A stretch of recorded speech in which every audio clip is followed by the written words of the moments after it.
아멘. 오늘 새벽에 하나님께서 우리에게 주신 말씀은 마가복음 11장 27절에서 12장 12절까지의 말씀입니다. 신약전서 75페이지입니다. 마가복음 11장 27절에서 12장 12절까지 우리 교독으로 보도록 하겠습니다. 제가 먼저 읽겠습니다. 그들이 다시 예루살렘에 들어가니라. 예수께서 성전에 거니실 때에 대제사장들과 서기관들과 장로들이 나와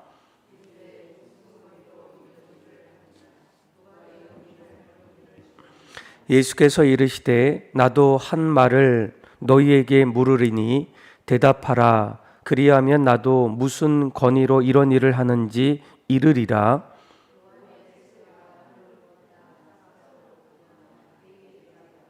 그들이 서로 의논하여 이르되 만일 하늘로부터라 하면 어찌하여 그를 믿지 아니하느냐 할 것이니 그러면 사람으로부터라 할까 하였으나 모든 사람이 요한을 참 선지자로 여김으로 그들이 백성을 두려워하는지라. 이에 예수께서 대답하여 이르시되 우리가 알지 못하노라 하니 예수께서 이르시되 나도 무슨 권위로 이런 일을 하는지 너희에게 이르지 아니하리라 하시니라.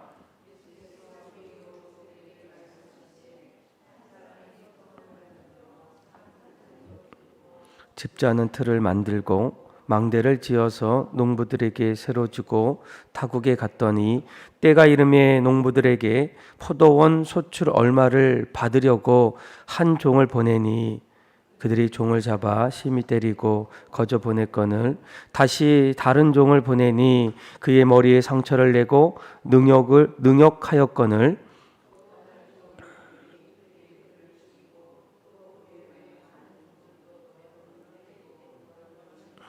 이제 한 사람이 남았으니 곧 그가 사랑하는 아들이라 최후로 이를 보내며 이르되 내 아들은 존대하리라 하였더니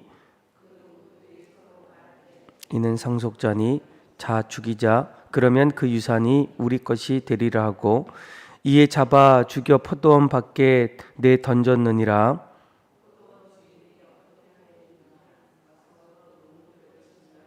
포도원을 다른 사람에게 주리라. 너희가 성경에 건축자들이 버린 돌이 모퉁이의 머릿돌이 되었나니 된 것이요 우리 눈에 놀랍도다 함을 읽어보지 못하였느냐 하시니라. 같이 읽겠습니다. 그들이 예수의 이 비유가 자기들을 가리켜 말씀하신 줄을 알고 잡고자 하되 무리를 두려워하여 예수를 두고 가니라. 아멘. 하나님께서 우리를 부르시고 또 하나님의 자녀로 세워주시면서 우리에게 하나님의 일들을 하나하나 함께 감당할 수 있는 그런 사역들을 나눠 주었습니다. 아마 여러분들도 신앙생활하면서 또 각자의 삶의 자리에서 또 신앙생활하면서 교회 안에서 또 맡겨진 또 여러 가지 사역들이 아마 있을 겁니다. 사역을 하다 보면 참 좋은 것은 그 사역 속에 여러 가지 열매들을 맺게 된다는 거예요. 생명이 살아나는 일도 있게 되고 또 알지 못했던 하나님의 진리의 말씀도 하나 둘씩 깨닫게 됩니다. 그런데 이런 사역의 기쁨 속에서도 때로는 그 사역 속에 찾아오는 여러 가지 어려움들이 아마 있을 겁니다. 그러니까 사람들이 그 사역들을 보다 보면 또 함께하다 보면 그 안에 나오는 오해들 또 시기와 그리고 질투 속에서 서로를 방해하고 또 서로 힘들어하는 그런 모습들이 또 사역의 또 다른 이면 속에 나타난다는 거예요. 오늘 우리가 읽었던 말씀을 보게 되면 예수님의 공생의 기간 동안 이 예수님께서도 끊임없이 사람들을 만나시면서 복음을 전하시게 됩니다. 그런데 예수님의 이러한 복음을 전하는 그 자리에서도 여전히 예수님에게서도 때로는 오해와 또 어려움과 또 수많은 사람들의 시기와 질투 속에서 또 때로는 함정에 빠지는 그런 여러 가지 위기들도 찾아왔다라는 거예요. 오늘 방금 읽었던 마가복음 11장 말씀을 보게 되면 예수님께서 유월절을 맞추어서 이제 예루살렘에 입성하십니다. 그리고 가장 먼저 하셨던 것이 바로 성전을 정화하는 그런 일들을 감당하게 돼요. 어제 말씀인데요. 근데 예수님께서 이제 성전을 다 정화하시고 마가복음 11장 17절 말씀을 보게 되면 성전을 향해서 뭐라고 말씀하십니까? 우리 한번 마가복음 11장 17절인데요. 우리 같이 한번 읽어볼까요? 시작. 이에 가르쳐 이르시되 기록된 바 내 집은 만민이 기도하는 집이라 칭함을 받으리라 하고 하지 아니하였느냐. 너희는 강도의 소굴을 만들었도다 하심에 아멘. 그러니까 성전을 바라보면서 그들을 향해서 뭐라고 가르쳐 주십니까? 성전은 하나님 앞에 기도하는 곳이다. 늘 하나님을 찾고 또 하나님 앞에서 우리의 마음을 함께 드리는 것이 바로 성전이다라고 말씀해 주고 있어요. 그래서 성전을 하나하나 이제 정화시키고 난 이후에 계속적으로 예수님께서 사람들에게 말씀을 전하게 됩니다. 그런데 이러한 백성들을 가르치는 그 자리에서 위기를 느꼈는지 그것에 있었던 대제사장들, 또 서기관들, 또 장로들이 직접 찾아와서 예수님의 약점을 하나하나 찾기 위해서 함정을 파놓은 질문을 던지게 됩니다. 그것이 바로 무슨 권위로 예수님께서 사람들에게 말씀하십니까? 라는 그런 질문이에요. 자, 우리 한번 마가복음 우리 11장 27절 28절까지 한번 읽어보겠습니다. 시작. 그들이 다시 예루살렘에 들어가니라. 예수께서 성전에 거니실 때에 대제사장들과 서기관들과 장로들이 나와 이르되 무슨 권위로 이런 일을 하느냐? 누가 이런 일 할 권위를 주었느냐? 아멘. 대제사장들, 서기관들, 또 장로들이 그동안 예수님께서 수많은 사람들에게 복음을 전하시고 또 말씀을 가르치실 때 여러 가지 또 깨닫는 것들, 또 기적들, 또 그 안에서 놀라운 일들이 일어날 때 그들이 진지하게 묻기 시작합니다. 무슨 권위로, 무슨 이유로 이러한 가르침을 사람들에게 선포하느냐라는 거예요. 아마 그들은 이러한 질문을 통해서 예수님의 약점을 찾아내고자 이러한 질문들, 함정들을 이제 묻게 됩니다. 그런데 그때 예수님께서 오히려 그들이 대답하기 어려운 그런 역으로 질문을 한 가지 이제 던지게 됩니다. 우리 한번 어떤 질문인지 예수님께서 29절에서 우리 30절 말씀 같이 한번 읽어볼까요? 시작. 예수께서 이르시되 나도 한 말을 너희에게 물으리니 대답하라. 그리하면 나도 무슨 권위로 이런 일을 하는지 이르리라. 요한의 세례가 하늘로부터냐 사람으로부터냐 내게 대답하라. 아멘. 그러니까 예수님께서 이 땅에 오시기 이전에 광야에서 세례 요한이 끊임없이 하나님의 말씀 또 메시아가 오심을 전하는 그때에 수많은 어떤 사람들이 세례 요한을 통해서 또 회개하고 또 주님 앞에 돌아오는 그런 놀라운 일들이 일어날 때 예수님께서 서기관들, 장로들 그들을 향해서 묻게 됩니다. 세례 요한이 세례를 베풀 때에 또 세례 요한의 사역은 과연 하늘로부터냐 아니면 사람으로부터 출발했느냐라는 거예요.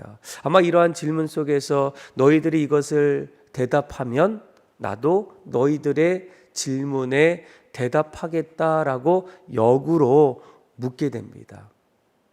아마 그 말을 들었던 그들은 서로 31절 말씀을 보게 되면 서로 의논하여 그렇게 얘기합니다. 만일 하늘로 붙어라고 하면 어찌하여 그를 믿지 아니하였느냐, 이렇게 책망을 예수님으로부터 받을 수도 있고, 또 반대로 세례 요한은 사람으로부터 시작되었다라고 한다면 사람들이 세례 요한을 어떻게 여깁니까? 하나님이 보내주신 참 선지자다라고 그렇게 생각하는 그런 모습 속에서 어떻게 세례 요한의 이러한 말을 우리가 따르지 않을까 저항에 부딪힐 수도 있다라는 거예요.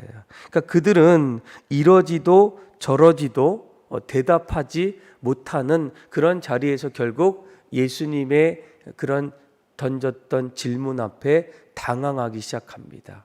아마 예수님도 이러한 질문을 통해서 내가 무슨 권위로 그렇게 전하는지, 아마 그들의 함정을 지혜롭게 피해가는 것을 우리가 보게 된다는 거예요. 아마 우리가 오늘 이 말씀을 하나하나 보게 되면서 우리도 여러분 사역을 하다 보면 사역 속에는 늘 좋은 것만 꼭 일어나지 않는다라는 거예요. 사역 속에는 열매도 있고 또 많은 그런 기쁨도 찾아오지만 때로는 그 자리에서 오해도 있고 또 어려움도, 심지어는 오늘 말씀에 나왔던 서기관들, 장로들, 또 수많은 사람들의 어떤 의도적인 질문을 통해서 우리의 어떤 사역의 함정에 점점 빠져갈 수 있는 그런 일들도 나타날 수가 있다라는 거예요.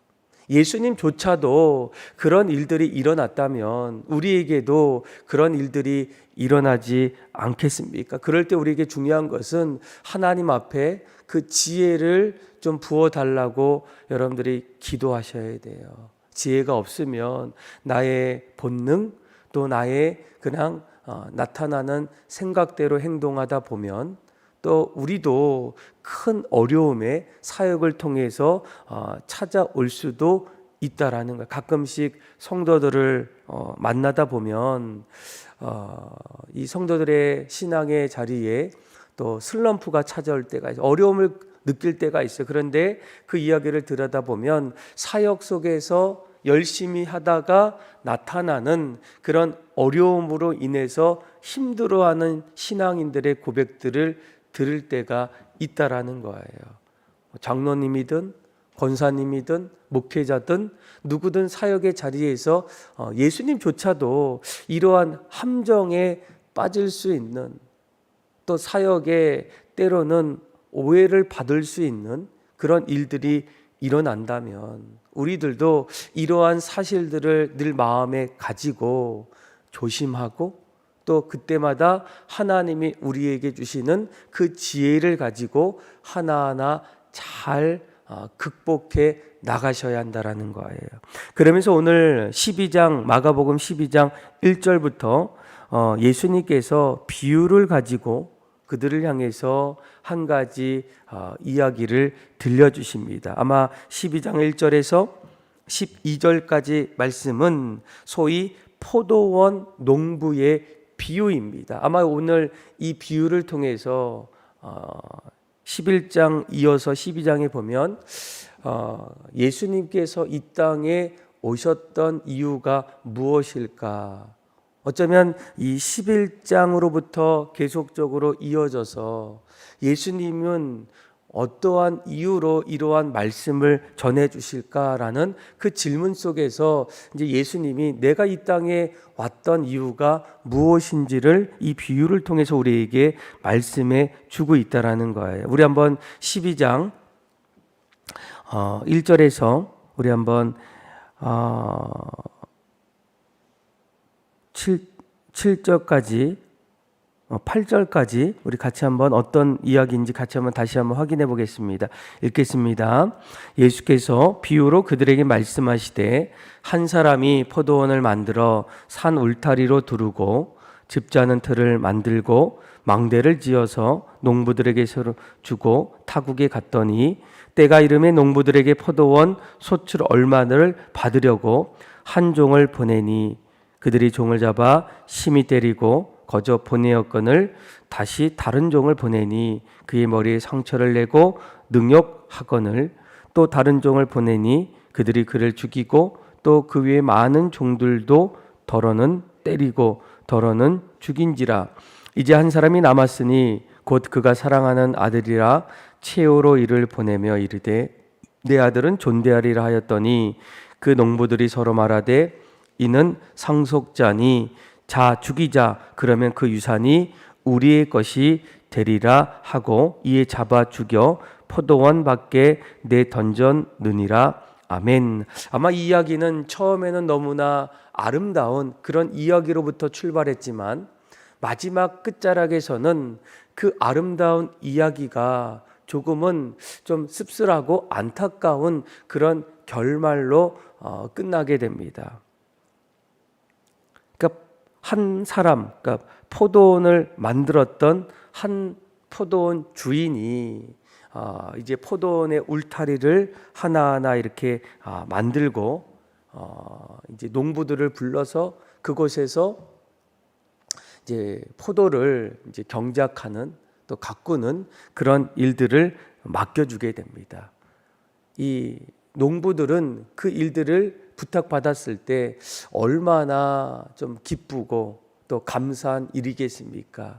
그동안 그 이전까지는 아무 일도 하지 않을 수도 있었고 또 뭔가 하나하나 하고 있었지만 이렇게 큰 어떤 이런 미션들을 감당하는 일들은 자신에게 있어서 벅찰 수 있는 그런 일들이었다는 거예요. 그런데 포도원 주인이 여러 농부들을 불러서 이렇게 큰 농장에서 이 포도를 하나하나 또 이렇게 잘 가꿀 수 있는 그런 권한들을 부여주게 됩니다. 시간이 지났더니 어떻습니까? 이 포도나무에 이제 열매들이 맺히고 이제 그것을 다 이렇게 소출하는 그런 시기가 찾아왔어요. 그래서 이제 농부들에게 포도원의 소출을 받으려고 이제 종을 보내게 될 때 오히려 그 농부들이 어떻게 합니까? 오늘 말씀을 보니까 3번에 걸쳐서 이 종들을 심히 때리고 또 때려는 머리에 상처와 능욕을 주고 또 심지어는 죽이고 또 때리고 더러는 죽이는 그런 끔찍한 일들이 일어납니다. 그럼에도 불구하고 이 주인이 마지막 보류였던 자신의 아들을 그곳에 보내면 농부들이 이제는 정신 차리고 또 자신이 해야 될 일들을 감당하지 않겠냐 생각했지만 결국은 어떻습니까? 그 아들마저도 죽이는 그런 좀 마지막 끝자락에 좀 안타까운 일들이 일어나게 됩니다. 아마 여기에서 이 비유를 통해서 우리에게 주고자 했던 메시지가 무엇입니까? 가장 먼저 이 농장을 포도원을 만들었던 그 주인은 누구를 말하겠습니까? 세상을 만드신 하나님을 가리키게 돼요. 그러니까 하나님께서 이 모든 자연 만물을 하나하나 만드셨고 그 중에 이제 인간을 만드셔서 인간을 통해서 무엇을 허락해 주십니까? 다른 피조물과 달랐던 이 세상을 다스릴 수 있는 그런 은혜를 부어 주셨다라는 거예요. 여러분 우리가 이 세상을 살아갈 때 이 포도원이죠. 포도원은 이스라엘을 뜻합니다. 그러니까 이스라엘 땅에 하나님께서 그들에게 세상을 경작하고 다스리는 그런 일들을 통해서 가장 먼저 우리가 깨달아야 될 것은 무엇이겠습니까? 이 땅은 분명한 주인이 있다라는 거예요. 인생 속에서 때로는 이 인생의 주인은 나다라고 생각하지만 사실은 내가 아닌 이 세상을 지으신 하나님이 우리 인생의 주인이라는 거예요. 그런데 이것을 점점 깨닫지 못하게 된다면 이 포도원 주인이 농부들에게 종을 하나하나 보낼 때에 어떻게 합니까?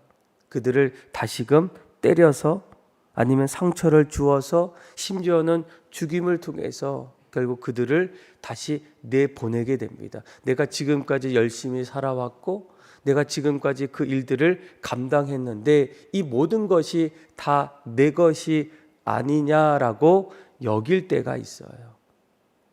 사실 하나님께서 이 세상을 지으시고 우리에게 그러한 일들을 전적으로 위임해 줬음에도 불구하고 우리는 여전히 이 세상을 지으신 하나님보다도 내 인생은 내가 책임지고 내가 만들어 간다라고 그렇게 여기게 됩니다. 아마 거기에는 한 가지 우리 안에 깨트려야 될 욕심이 있어요. 하나님이 그 종들을 이제 농부들에게 보내주셨는데 그들 마음속에는 어떻습니까?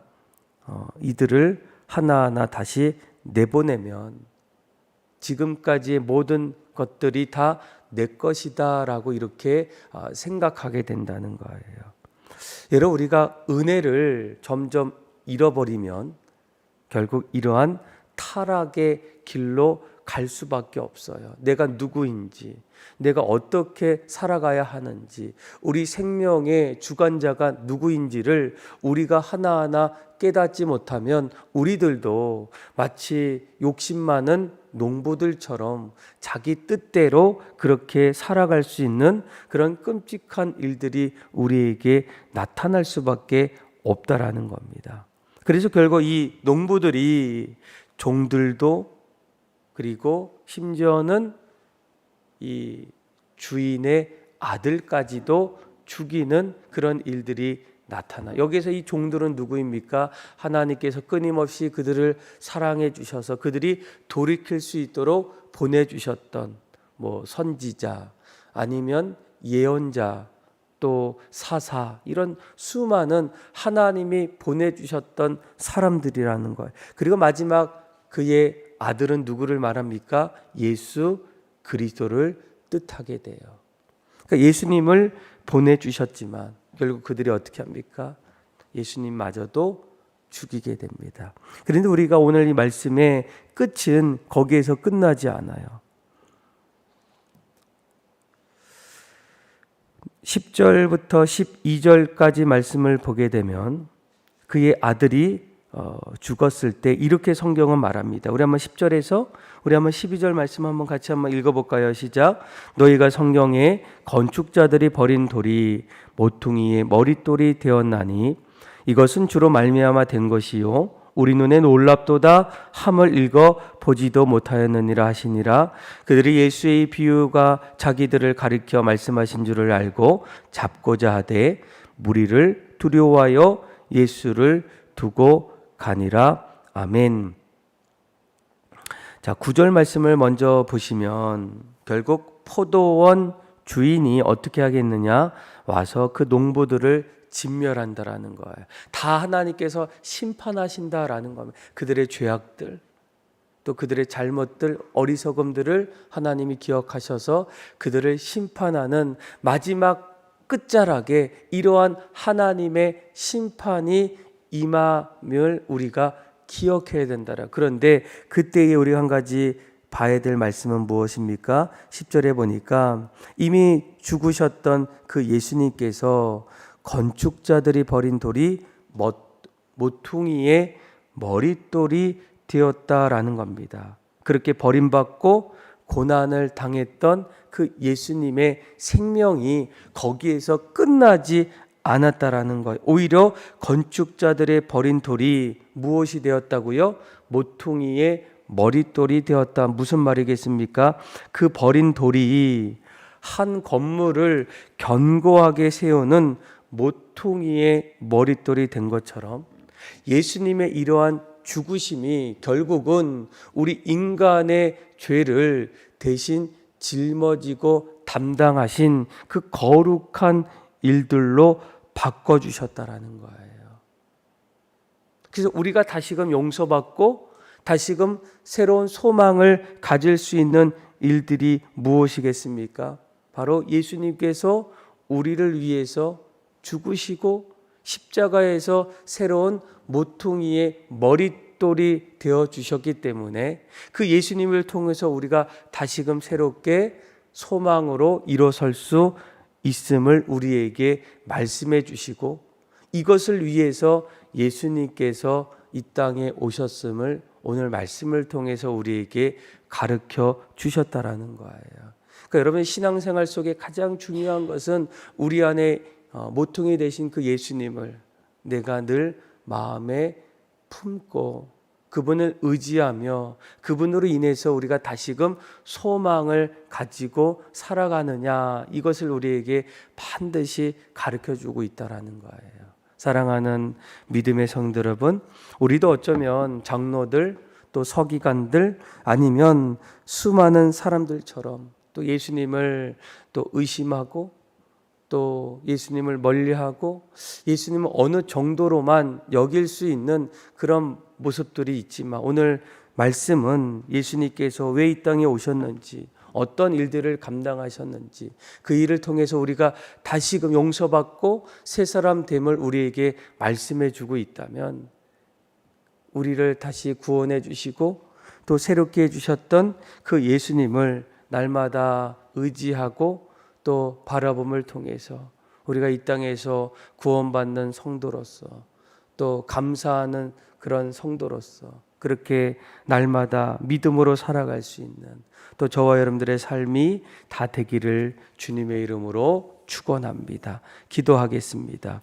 하나님 아버지, 우리도 포도원의 농부들처럼 때로는 욕심이 많아서 이 땅에 분명한 주인 되신 하나님을 점점 멀리하고 은혜를 잊고 내 욕심대로 살아갔다면, 하나님 우리의 죄들을 용서하여 주시고 여전히 우리에게 예수님을 보내주시고 그분의 죽으심을 통해서 우리를 용서해 주시고 새 생명 주셨던 하나님의 놀라운 은혜 앞에 날마다 감사하며 믿음으로 살아갈 수 있도록 은혜를 베풀어 주옵소서. 은혜를 잊지 않게 하여 주시고 날마다 각자의 사명이 무엇인지를 깨닫고 그 길을 온전하게 걸어갈 수 있도록 우리의 삶을 붙잡아 주옵소서. 그렇게 역사하실 그 주님을 찬양하며 사랑이 많으신 예수님의 이름으로 기도합니다.